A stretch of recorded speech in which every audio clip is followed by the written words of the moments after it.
El artículo 18 de la Constitución nos da derecho a estar informados e informar sin censura, sin reservas y con responsabilidad. La investigación periodística nos permite encontrar evidencias para sacar a la luz verdades ocultas. Nuestra misión es presentar esas evidencias porque las evidencias nunca mienten. Amigos televidentes, tengan ustedes muy buenas noches. Bienvenidos a Artículo 18, donde solo cuentan las evidencias. Para este programa hemos preparado dos temas. El primero sobre los fraudulentos cambios en las edades e identidades de futbolistas al inicio de sus carreras, cayendo así en el delito de tráfico de personas. Es el caso conocido despectivamente con el nombre de niños con bigote. Será presentado a ustedes por Alberto Gómez, con pruebas y valentía. El segundo tema trata sobre la impresionante migración de venezolanos hacia Ecuador, huyendo del socialismo del siglo XXI y de cómo tratan de reconstruir su vida en nuestro país. Aquí empezamos. Este deportista que ustedes ven aquí, supuestamente tiene menos de 12 años. Juega en la categoría sub-12. Como ven, su tamaño es casi igual al de los árbitros. Ahora bien, tiene la misma edad que el niño que está en este lado. Ambos disputan la categoría sub-12, es decir, para jugadores de menos de 12 años. Es posible que simplemente sea un niño de gran estatura, pero no es algo común. Y justamente de esto se valen algunos representantes y empresarios deportivos. ¿Para qué? Para meter jugadores en un campeonato a los que despectivamente se les llama niños con bigote. Alberto Gómez, del programa deportivo de Canal 1, está con nosotros y él nos ha preparado un informe completo sobre este caso. Alberto, buenas noches. Buenas noches, Rafael. Buenas noches, amables televidentes. Irregularidades en los fichajes, ya sea por cambios en las edades y hasta adulteraciones en las identidades de jugadores, son algunos de los problemas que se han detectado. Y se estima habría cerca de 600 casos investigados técnicamente tan solo en el balompié ecuatoriano. Algo que hay que meditar, reflexionar, algo que hay que cambiar definitivamente. Nuestro trabajo de esta noche está enfocado en evidenciar la cadena delictiva transformada en una auténtica mafia de trata de personas en el fútbol ecuatoriano. Este delito de tráfico de futbolistas, en su mayoría menores de edad, data de 2 décadas aproximadamente en que con documentos, pruebas y hasta sanciones deportivas se ratificó la existencia de este tipo de asociaciones ilícitas.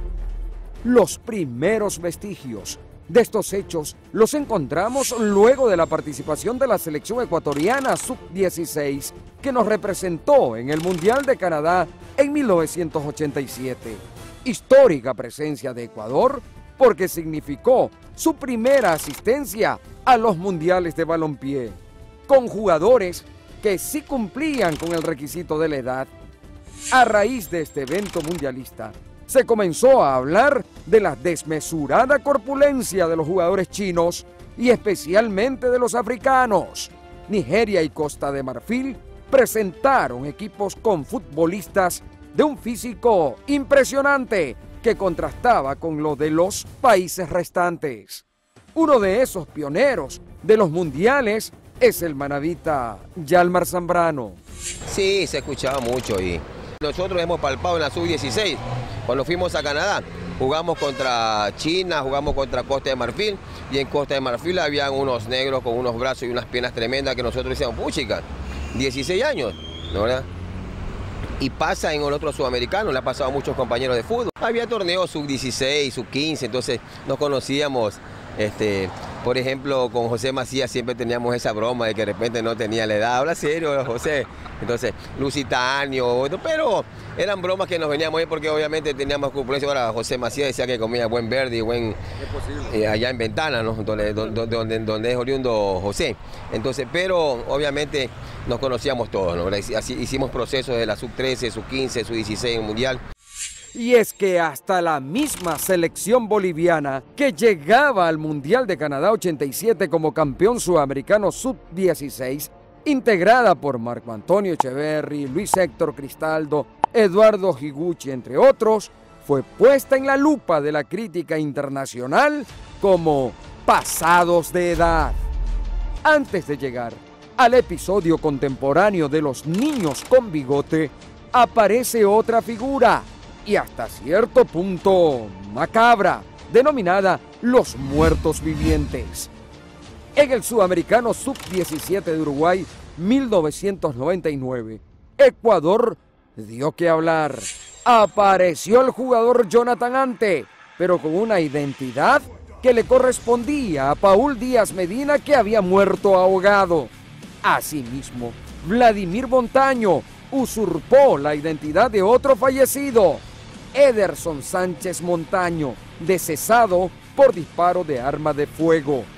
La FIFA sancionó a nuestro país por falsificación de documentos, pero luego el castigo fue levantado. Jamás se identificó y penalizó a nadie por el ilícito. En ese rol tricolor también apareció Moisés Cuero, delantero de Emelec, con 20 años de edad. Se hizo pasar por su hermano segundo Alberto Cuero Ortiz, de 17 años. La Federación Ecuatoriana de Fútbol lo sancionó de por vida, pero la dirigencia emelecista interpuso recurso ante Tribunal Constitucional. 12 meses después, volvió a la actividad, pero ya con documentación en regla, vía resolución judicial. Uno de los jugadores emblemáticos de Ecuador, con más de 120 cotejos con la tricolor mayor, Walter Ayoví, también fue víctima de los traficantes de futbolistas.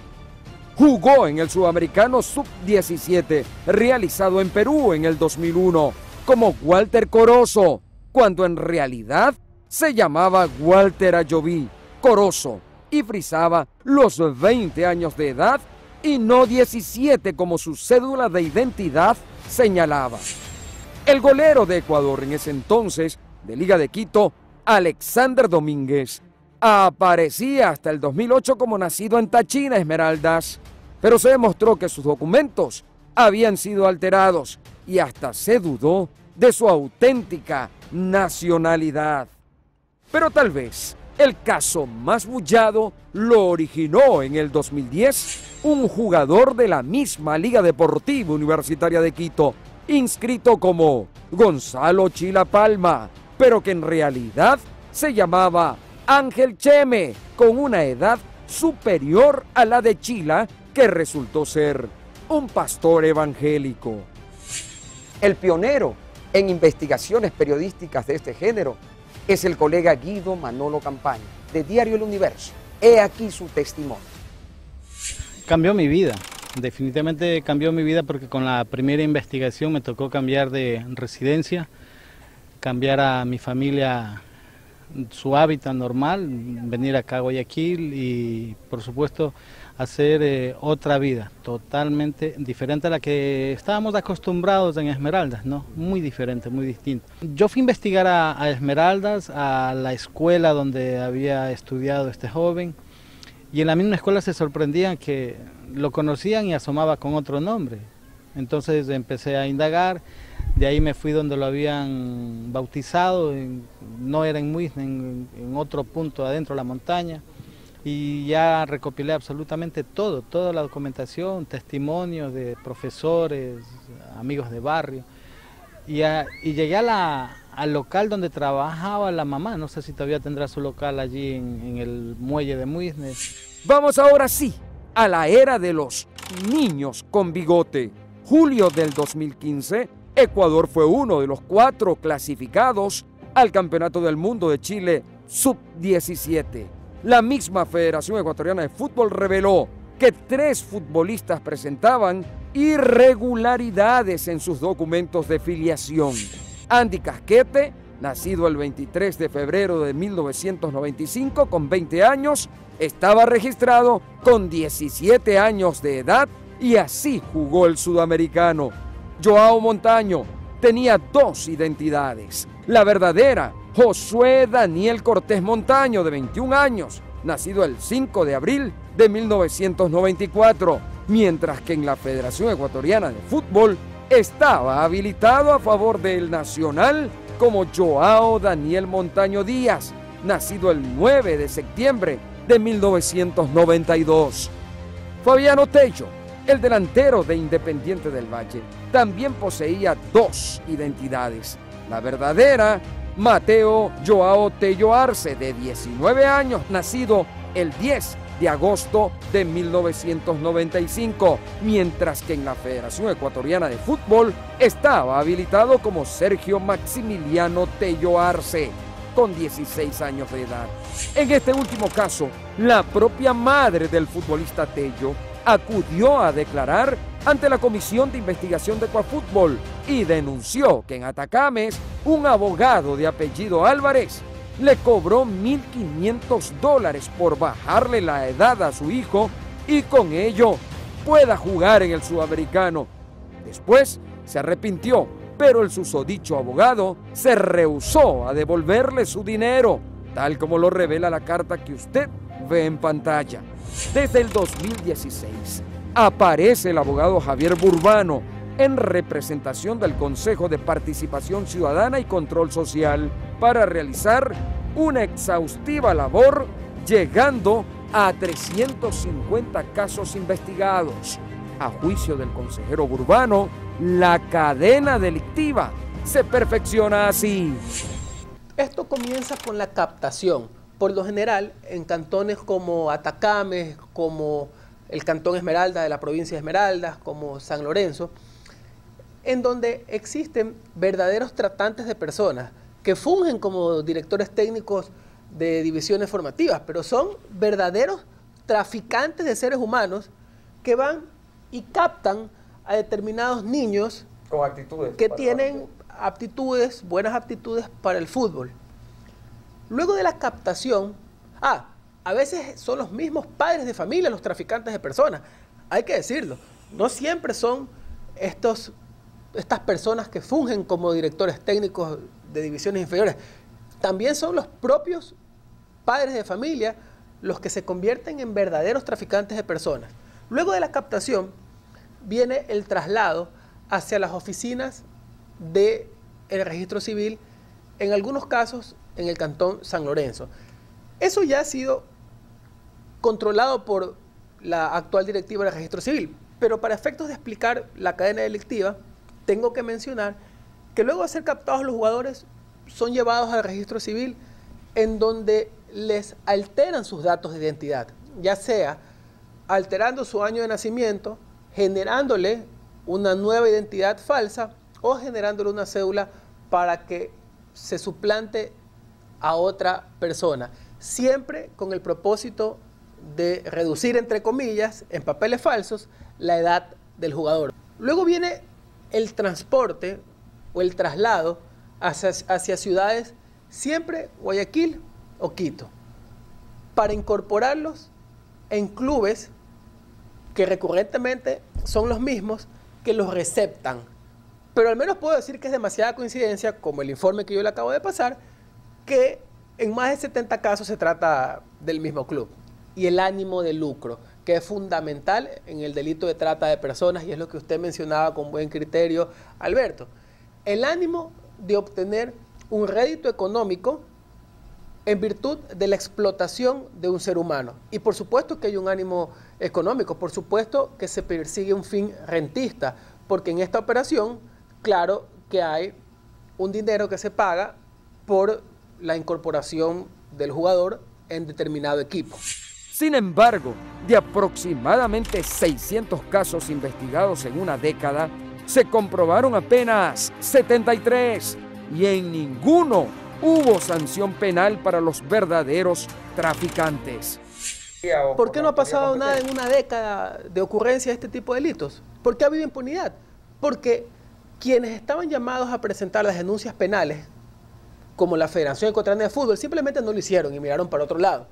En nuestro caso, hace un año presentamos 3 denuncias penales y están muy bien encaminadas, se encuentran en etapa de investigación, No puedo revelar detalles de la investigación, pero sí le puedo adelantar que ya se ha establecido dentro de la investigación quiénes son las personas inescrupulosas que promovieron el transporte y explotación de seres humanos para que trabajen como futbolistas con identidades cambiadas, aprovechándose de su situación de pobreza para obtener réditos económicos.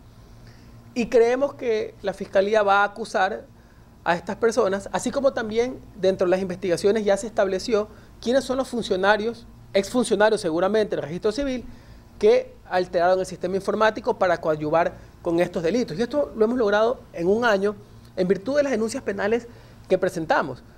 Pero hace 10 años, que es el tiempo desde cuando vienen sucediendo estos ilícitos, nunca la Federación Ecuatoriana de Fútbol presentó una sola denuncia. Y por eso ha habido impunidad y por eso no ha habido un solo sentenciado por estos casos. Entonces, ¿cuándo cometieron el delito? Cuando eran menores de edad, o son menores de edad.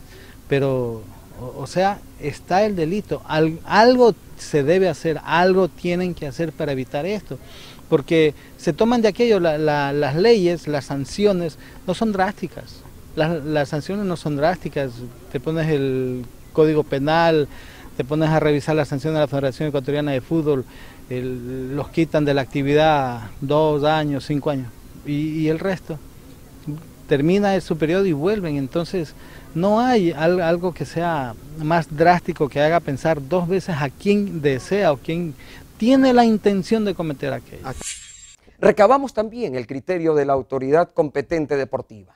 En Ecuafútbol tienen este razonamiento. ¿Cómo? Hay un convenio con el registro civil que nunca se hizo. Este registro civil cada 15 días se reunimos con la comisión de investigaciones. Tenemos un listado de todas las cédulas en las diferentes selecciones que están bajo investigación, unos que han sido separados, no se lo puedo nombrar porque son niños, en la 15, en la 13, en la 17, ya están, lo estamos sirviendo. Ahora, es casi imposible, casi digo porque algo puede fallar, el sistema, lo que sea, que venga un niño con bigote ahora a una selección nuestra, imposible. Y lo estamos yendo a los clubes también, o estamos saneando las cédulas de todos los jugadores de la división formativa de los clubes. A inicios de este año, la selección sub-20 separó a 2 jugadores por inconsistencia en sus documentos personales, John Pereira y Byron Castillo. Y el mes pasado, la Federación Ecuatoriana de Fútbol solicitó que sean excluidos 5 jugadores preseleccionados de la tricolor sub-17 que se alista para intervenir en los bolivarianos de Santa Marta, Colombia. El mandatario de Ecuafútbol impartió estrictas instrucciones al director de las formativas, Jorge Célico. Desde que yo era pequeño y usted no nacía. Pero lógico, desde que yo era pequeño y usted no nacía. Eso viene de... Pero y es en esta administración, perdón la inmodestia, que se hizo el convenio con el registro civil. Y pueden ir a hablar con el señor Troya, director general del registro civil. Es verdad, en esta administración de Carlos Villasís se llevó a cabo eso y estamos trabajando mancomunadamente. Tenemos una comisión de investigación, presidente, todos son, tenemos, no se puede dar el nombre porque está todavía activo, de un coronel de inteligencia policial trabajando con nosotros también, el presidente, un coronel retirado de policía, gente que sabe. Tenemos al señor Terán, porque renunció al registro civil para que venga a trabajar con nosotros, experto en dactilografía que se llama las huellas. Tenemos un equipo formado, más la gente del registro, o sea, eso de los niños con bigote, yo estoy decidido a terminar, pero el problema, ¿sabe cuál es? No solamente para castigar a los chicos, y lógicamente, desgraciadamente, viene la Comisión de Disciplina y lo suspende 1 año, 2 años, no.